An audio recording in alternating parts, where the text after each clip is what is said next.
নমস্কার, শ্রাবণীস কিচেন থেকে আমি শ্রাবণী তোমাদের সকলকে স্বাগত জানিয়ে আজ একটা নতুন রেসিপি শুরু করছি। আজকের রেসিপির নাম হচ্ছে দেখে নাও। আশা করি তোমরা সবাই খুব ভালো আছো বন্ধুরা, পরিবারের সকলকে নিয়ে খুব ভালো থেকো এই কামনাই করি। আমিও খুব ভালো আছি। আর যারা আমার চ্যানেলটিকে সাবস্ক্রাইব করেছো তাই তো অসংখ্য ধন্যবাদ, অপরন্ত ভালোবাসা জানাই। আর যারা এখনও করোনি প্লিজ সাবস্ক্রাইব করে আমার পাশে থেকো, আমার পরিবারের সদস্য হয়ে যেও। আর সকলকে পুরো ভিডিও দেখার অনুরোধ জানিয়ে আজকে রেসিপিটা শুরু করছি। এসো। ধাবা স্টাইল আলুর দম আমি বাড়িতে কীভাবে করি সেটাই তোমাদের সঙ্গে আজ আমি শেয়ার করছি। এখানে নিয়েছি 1/4 কাপ কড়াইশুঁটি, এটা বয়েল করা ফ্রোজেন ছিল আমার কাছে, নিয়েছি। আর এখানে আলু নিয়েছি, আলুটাকে ভালোভাবে কেটে নিয়েছি, ছাড়িয়ে নিয়ে কেটে নিয়েছি। কেটে নিয়ে জল বসিয়েছি কড়াতে, তাতে একটু সামান্য নুন দিয়ে দিয়েছিলাম। তাতে আলুগুলোকে আমি 40% বয়েল করে নিয়েছি। বয়েল করে যে ঠান্ডা হয়ে গেছে তখন আমি শুধু তেলে ভেজে নিয়েছি, আর কিছু দিইনি। আর এখানে আছে একটা বড় পেঁয়াজ কুচিয়ে নিয়েছি, একটা টমেটো চপ করে নিয়েছি, এখানে আদা কুচিয়ে নিয়েছি, রসুন কুচিয়ে নিয়েছি, আর দুটো কাঁচা লঙ্কা নিয়েছি। আর এখানে একটা মশলার জন্য নিয়েছি জিরে, ধনে, মৌরি। ধনে দিয়েছি 1 টেবিল স্পুন, জিরে দিয়েছি 1 চামচ, আর মৌরি দিয়েছি 1/2 টিস্পুন। আচ্ছা, এটাকে রোস্ট করে নিয়েছি, নিয়ে এটা পাউডার করব। আর এখানে 1 টেবিল স্পুন বেসন রোস্ট করে রেখে দিয়েছি। আর এখানে গোটা গরম মশলা তেল বসিয়ে দিয়েছি, সেই তেলে ফোড়ন দেবো বড় এলাচ, ছোটো এলাচ, লবঙ্গ, আর এটা হচ্ছে গোলমরিচ, তেজপাতা, আর একটু দারচিনি। আমি 1/4 কাপ তেল, সর্ষের তেল নিয়ে আলুগুলোকে ভেজে নিয়েছি। আচ্ছা, গ্যাস অন করে দিয়েছি, তেলটা আবার গরম হয়ে গেছে। তার থেকে আমি 1 টেবিল স্পুনের মতো তেল এই বাটিতে নিয়ে নিলাম।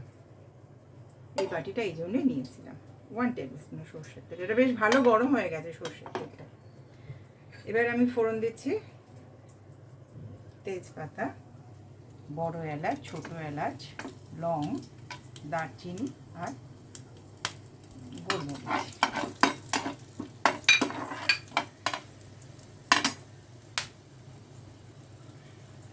এবার আমি ভাজে দিচ্ছি রসুন কুচি,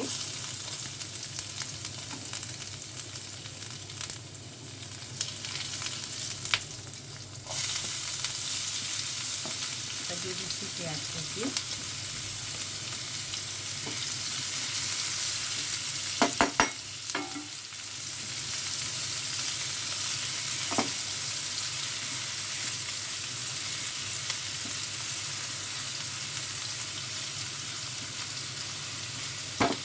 তার সঙ্গে আদা, টমেটো সব একসঙ্গে দিয়ে দিলাম। এটাকে একটু ভাজা ভাজা করব।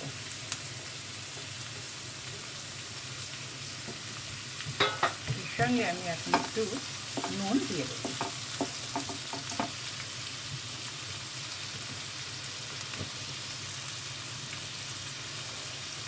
1 টিস্পুন নুন ধরে আমি এখন দিয়ে দিলাম।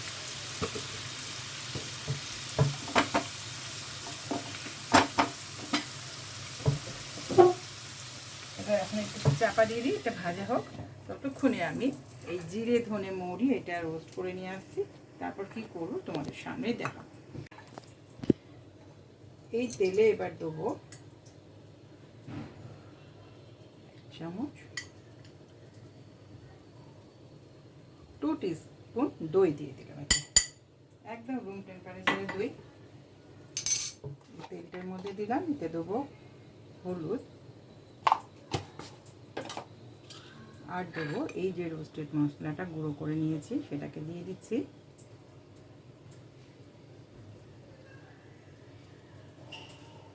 সামান্য রেখে দিলাম, গার্নিশের সঙ্গে দেবো। আর এখানে যে বেসনটা রোস্ট করে রেখেছি সেটাকেও দিয়ে দিলাম এখানে।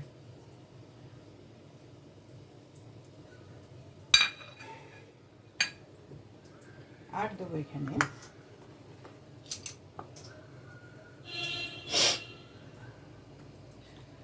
টমেটো পিউরি,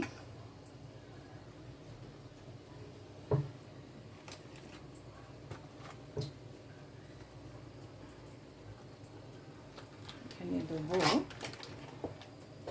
চিলি পাউডার,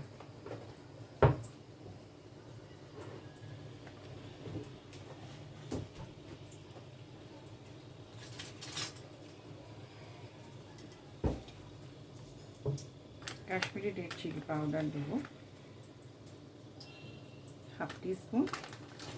তার সঙ্গে দেবো কসুরি মেথি,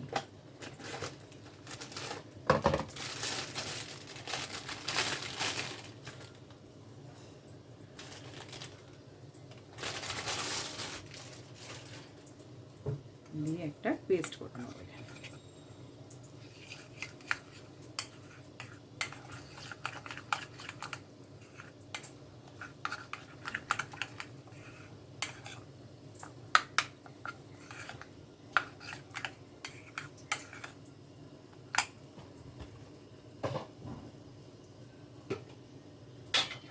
এবারে চাপাটা খুলছি।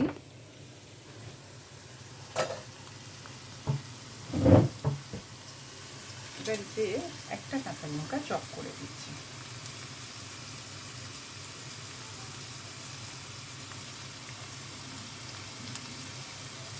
আর দিলাম না, এরম দিয়ে দিলাম, আর একটা আমি গোটা দিয়ে দিলাম। যেহেতু আমি ঝাল কম খাই, তোমরা এখানে ঝাল খেলে একটু বেশি করে দিয়ে দিও, আরও ভালো হবে খেতে।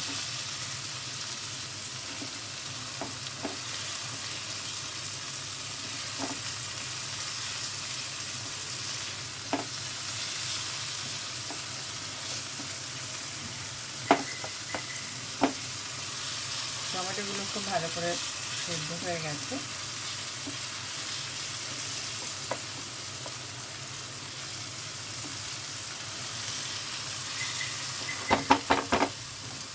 এর মধ্যে আলু আর কড়াইশুঁটিটা দিয়ে দিই।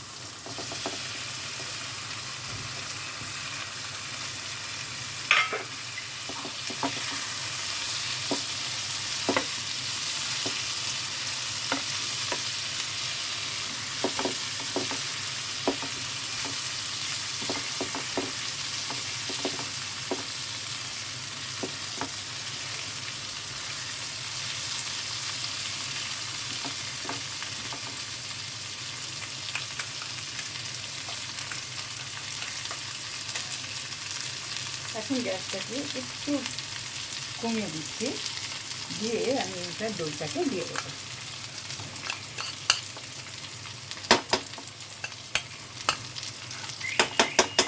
এটা ধুয়ে জল দেবো।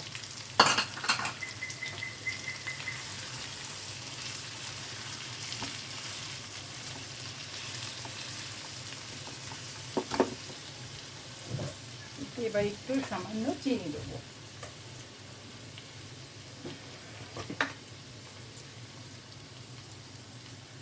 হাফ টিস্পুনের মতো চিনি দিয়ে দিলাম।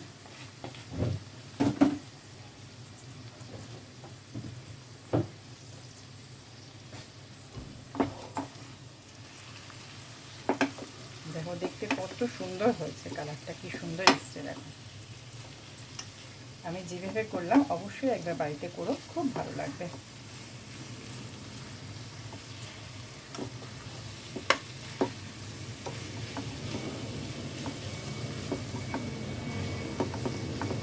এবার বাটিটা ধুয়ে জল দিয়ে দেবো।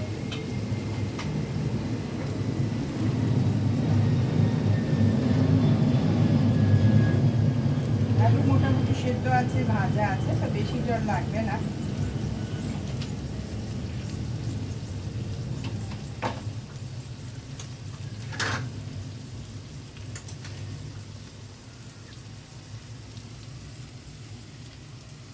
এতটা জল দিয়ে দিলাম।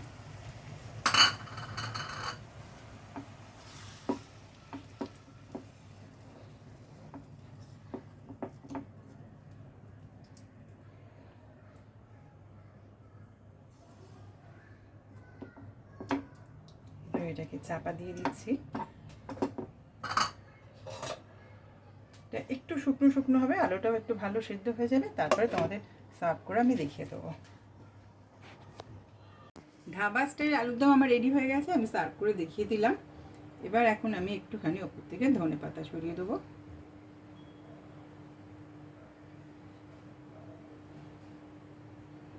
অসম্ভব টেস্টি হয়েছে, তোমরা অবশ্যই করবে, দারুণ খেতে হয়েছে আলুর দমটা। রুটি, লুচি, পরোটা, নান, ফ্রাইড রাইস সবার সঙ্গে খুব ভালো যাবে। এবারে দিয়ে দেবো এই গুঁড়ো মশলাটা, যেটা জিরে ধনে মৌরি রোস্ট করেছিলাম, পাউডার করে রেখে দিয়েছিলাম অল্প গার্নিশের সঙ্গে দেওয়ার জন্য, সেটা দিয়ে দিলাম। আর এখানে একটুখানি টমেটো স্লাইস দিয়ে দিলাম। তাহলে আমাকে অবশ্যই জানিও তোমাদের কেমন লাগলো ধাবা স্টাইল আলুর দম। আমার এই রেসিপিটা যদি তোমাদের ভালো লাগে তাহলে অবশ্যই আমার সঙ্গে থাকবে এবং আমার চ্যানেলটিকে সাবস্ক্রাইব করে রাখবে। আর তার সঙ্গে কিন্তু বেল আইকনটা অবশ্যই প্রেস করে রাখবে। আর যারা লাইক শেয়ার সাবস্ক্রাইব ও কমেন্টস করতে কিন্তু একদম ভুলবে না। তাহলে আজ এখানেই শেষ করছি, আবার একটা পরের ভিডিও নিয়ে আসবো। তোমরা সবাই খুব ভালো থেকো। নমস্কার।